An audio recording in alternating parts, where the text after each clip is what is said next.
সারা বিশ্বের সঙ্গে মিল রেখে একই সঙ্গে বাংলাদেশে ঈদ উদযাপন নিয়ে শুরু হয়েছে আলোচনা। যদিও ইসলামী চিন্তাবিদরা বলছেন, কোরআন ও হাদিসের চাঁদ দেখা সাপেক্ষে সিয়াম এবং ঈদ পালনের উপর একাধিকবার নির্দেশনা দেয়া হয়েছে। প্রতি বছর রমজান শেষে ঈদের চাঁদ দেখা ও ঈদ উদযাপন নিয়ে শুরু হয় আলোচনা সমালোচনা। সৌদি আরবের সঙ্গে মিল রেখে দেশের অনেক স্থানে পালিত হয় ঈদের আনুষ্ঠানিকতা।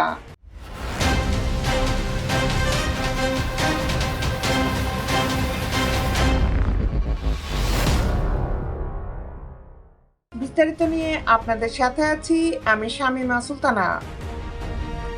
এবার আবহাওয়া অধিদপ্তরের তথ্য বলছে 30 মার্চ অর্থাৎ 29 রমজানে সূর্যাস্তের সময় শাওয়াল মাসের চাঁদের বয়স হবে 1.05 দিন, আর পরের দিন 31 মার্চ 2.05 দিন। এ সময় চাঁদের স্থায়িত্ব হবে 30 মার্চ সন্ধ্যায় 43 মিনিট, আর পরের দিন আকাশে চাঁদের উপস্থিতি থাকবে 51 মিনিট। আবহাওয়া অফিসের তথ্য অনুযায়ী আকাশ মেঘমুক্ত থাকলে 30 মার্চ সন্ধ্যায় খালি চোখেই দেখা যেতে পারে শাওয়াল মাসের চাঁদ।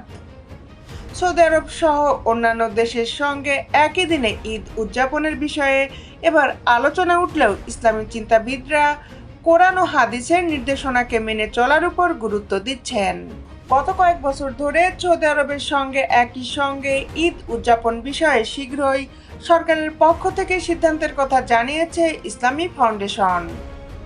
30 মার্চ সন্ধ্যা 6:32 থেকে 7:20 পর্যন্ত চাঁদ দেখার সময় নির্দিষ্ট করেছে আবহাওয়া অধিদপ্তর।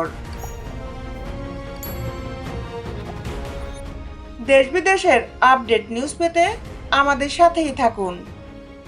Justice television, Dhaka.